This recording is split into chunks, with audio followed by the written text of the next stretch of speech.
Welcome to Hochoka Podcast.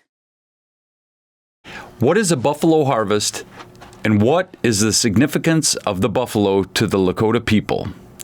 Let's learn from two people who recently participated in a harvest. Hello, Mitaki AP, and welcome to Hochoka, here at the center of St. Joseph's Indian Schools campus. I'm Scott Wooster, your Hochoka host. Joining me are two of St. Joe's finest, Mission Integration Director Joe Terrell and high school senior Mercedes Selwyn. They are here to tell about a sacred Lakota tradition. Mercedes and Joe, welcome to Hochoka. Glad to be here, Scott. Yeah. So, I kind of talked about it a little bit in the header as we went in, but Joe, I'll just direct this to you to start with. But buffalo in Lakota is Tatanka, right? Yes. And that means the big beast. Okay, so why do you and your team arrange for our students to attend a buffalo harvest? Yeah, good question. So in 2018, I had the opportunity to go to Pine Ridge to Makpialuta Red Cloud School with Lorraine Wooster, Native American Studies teacher. I know her. Your wife. Yeah. And we participated in their Red Cloud Makpialuta's buffalo harvest. I remember. And on the way back, we just kind of said, like, man, that was an amazing experience. How do we make that happen at St. Joe's? And in 2020, that fall, we took the 8th grade students, which was Mercedes' class, to the local reservation and participated in the school's first buffalo harvest. And then in 2022, we did it again with the 8th grade class. And this year, we changed up a little bit and did our high school students, because we had new students in the high school program. They heard about it from Mercedes and some of the other kids. They wanted to participate in it. So we had the high school students do it this year. And so to kind of answer the question too, like, our goal in the Mission Integration Department is to help our students find their identity. And with that, helping them find their identity is culture. So giving our students cultural opportunities, and this is a perfect example of it. Students can get connected to the buffalo, feel connected to their ancestor, the buffalo, and then also be connected to each other. Simply, it was an opportunity that we couldn't pass on, and then it's an opportunity for the students that they'll remember for the rest of their lives. Absolutely. So I think for a lot of our audience members that we have, it might be the first time they've ever heard about a buffalo harvest. Can you, and you can take turns however you want to do this, but can you kind of describe the process? You've been on 2 of them now, and maybe point out some of the pieces of the culture or the elements as you go along. Yeah, so I'll start. A lot of stuff before the harvest is writing letters to the local tribe, letting them know that we would like to do it, getting their permission for it, working with the taxidermist to make sure that the hide is tanned properly, and then working with the local locker so that the meat can be processed the way we want it to be processed. So that's kind of the basics of it. And then I'll kind of just run through our day, and Mercedes, jump in if you kind of remember it too. So we left here in the morning. We drove 20 to 30 miles north to Crow Creek and went to their wildlife department and got out, had a quick little meeting, had a quick little game plan of what we were going to do. We got lucky this year where the buffalo, the herd, was very close to the shop. Historically, the last 2 times that we've been on them, the herd has been very far away. If you remember the one at Lower Brule in 2020, we had to drive, felt like all over the plains of South Dakota to look for look for the herd. Yeah. So we got lucky that the herd was close to us. The tribe works with a local guy to shoot the buffalo, and that guy knows the cultural respect of the buffalo will sacrifice itself, or the herd will kind of push out a buffalo to be sacrificed. That individual then will shoot the buffalo. We get the all clear from the wildlife department. We go out to the buffalo that is now down. And at that time, it's a very spiritual and a very emotional moment. Each individual is kind of going through their own little emotional time. So you have some people that are crying, some people that are smiling. Some guys want to get right up close to it and like pet the buffalo. Mercedes got to sprinkle tobacco all over the buffalo and give the buffalo its last drink. And then we give the buffalo some sage for its last meal.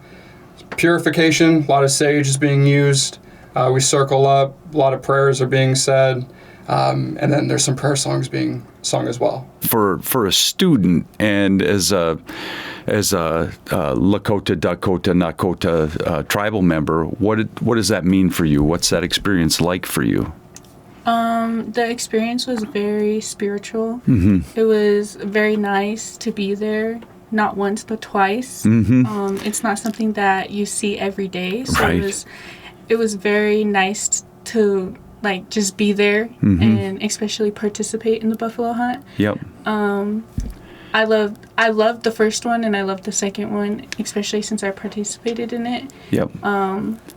But yeah, it was definitely an amazing experience. Yeah, and so he talked about the different kind of responses to,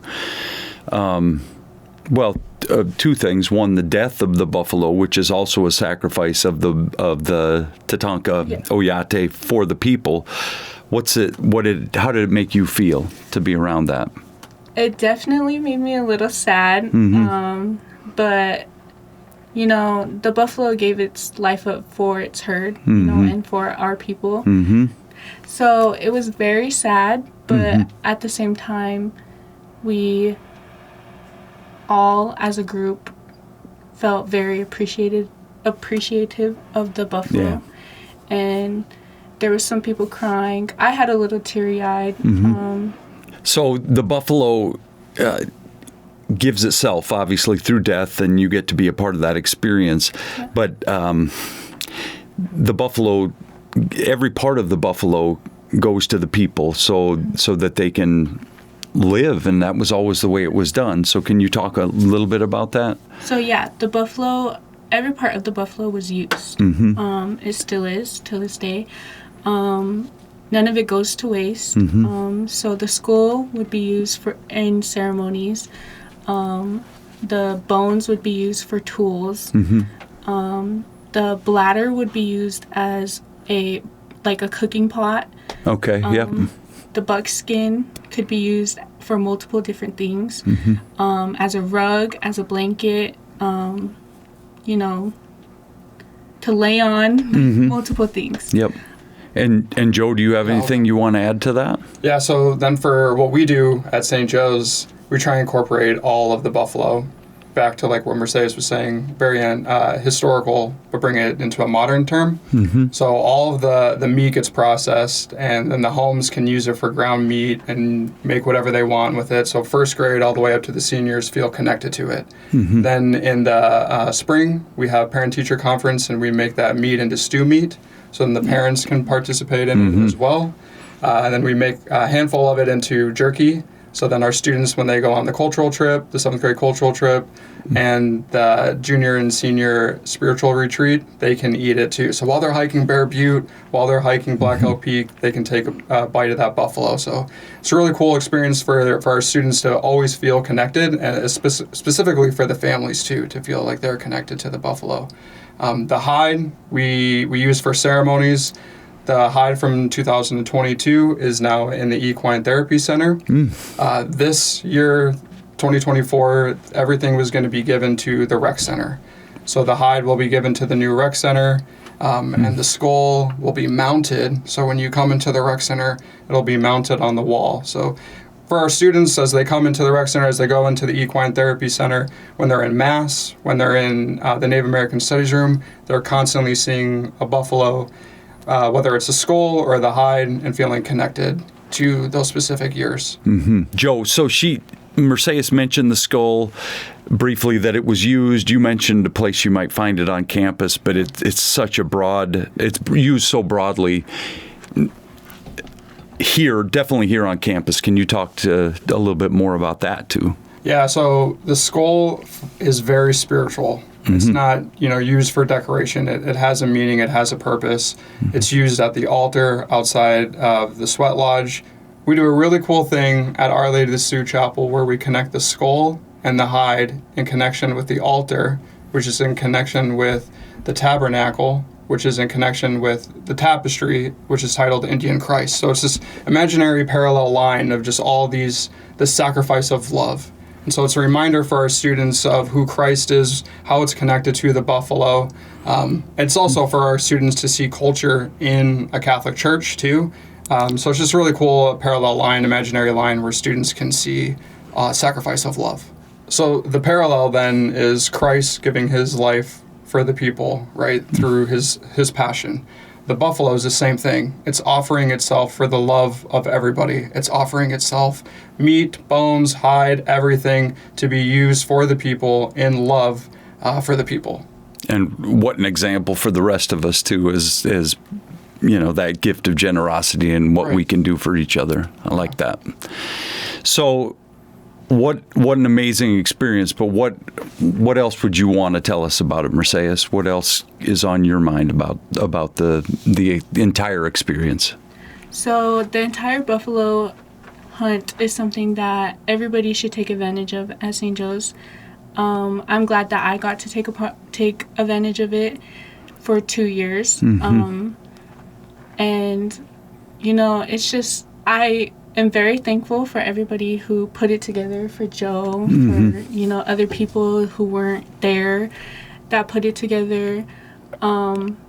It's something that I'm looking forward for the younger kids to come up and see and experience and get to take a part of.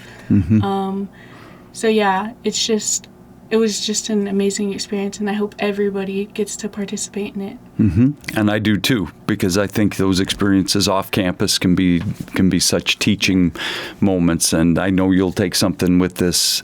You're a senior now, right? And you're about to move on into the world, and you can take some of those lessons that you learned from your relative out there that day and carry them on into the world with you. Definitely. Yeah.